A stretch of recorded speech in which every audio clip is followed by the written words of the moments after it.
Protests erupting across the country following Donald Trump's victory. Many demonstrations taking place on college campuses, including this one that was at Rutgers University in New Jersey.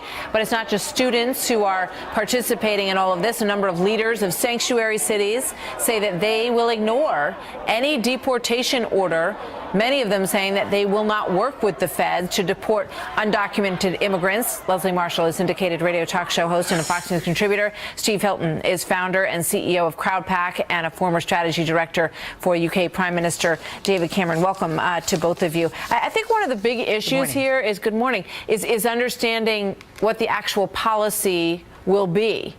Because the administration so far that's coming into leadership here has said that what they're first going to do is lock down the border, and then comes finding people who are criminals, who have committed crimes in this country or have been kicked out and come back, as we saw in the Kate Steinle case, and make sure that they're gone before any sort of removal of other people would happen. Is that your understanding, Steve?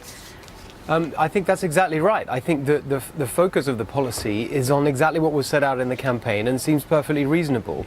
And the core principles of that a country should be able to control its borders, decides who comes here, make sure that people who've broken the law aren't allowed to stay here. I don't think there's anything unreasonable about any of that. And the thing I'd really say about the mayors around the country who are saying they're going to defy anything that might happen is this. Look, I'm a real believer in local government, in decentralization. I think that in many ways our government is too centralized.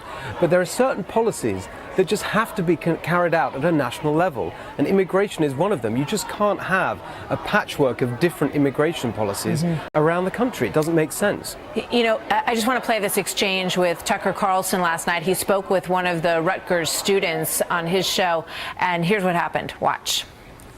Do you think people have a right to lock their doors?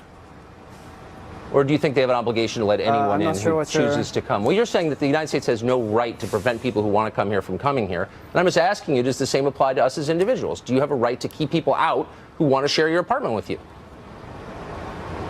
I think that's not really a direct analogy. That obviously a nation state, a sovereign nation state, is very different from an individual. I was trying to make the point that, every nation has to have a border. And I think when you look at it, in that way, Leslie, most people accept that. Well, first of all, there's a very big difference between a border, a well-patrolled border, and a walled-off border, which it was about 100 to 200 miles of possible additional fencing. And we know the fencing just a couple of hours south of where I'm sitting is not necessarily working. And the drug cartels have miles and miles of tunnels underground. And we saw people go over the Berlin Wall, for crying out loud. So I understand the analogy. I love Tucker, and I do lock my doors. But I do understand not just the anger, but the fear among these students. I live in a city where we have, and I live in a state where we have the largest Latino population, the largest undocumented population, the largest Muslim population, and a lot of these kids are not just exercising their First Amendment right, but they're fearful of what the future holds based on... Do you think they're reasonable to assume that they're going to be kicked out of their homes? Here in Southern California, we have to remember in some of the Latino community, there are mixes of undocumented and legalized born here citizens at one family table on a nightly basis. So there are some kids in school that fear that daddy will be deported even though mommy's a citizen and they were born here, that their grandparents will be deported, that their families will be torn apart.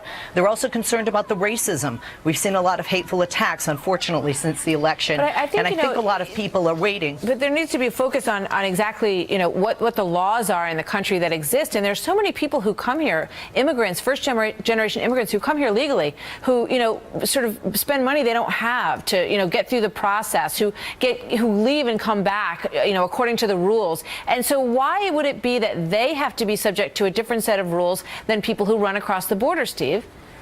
I don't think they should. And I think that the other point we've got to bear in mind here is that because of what I consider to be the essential reasonableness of the actual policies, what you're seeing in the response, which I agree with Leslie, it is very sincerely felt. I don't think we should dismiss it as being insincere. But the trouble is, it's not a response to the actual policies. It's actually a response to the propaganda that was created during the campaign, where those on the left built up Trump to be such a cartoonish monster that people now believe these things, which don't really bear any relation to the policy proposals he was making in the campaign or is making now. Yeah, I mean, I think the actions will speak the loudest, and it is incumbent upon the new administration to follow through with the policy that they put down and see it through. But I think that everybody, sort of needs to take a deep breath and see how that plays out. Thank you very much, both of you, for being here today. Good to see you.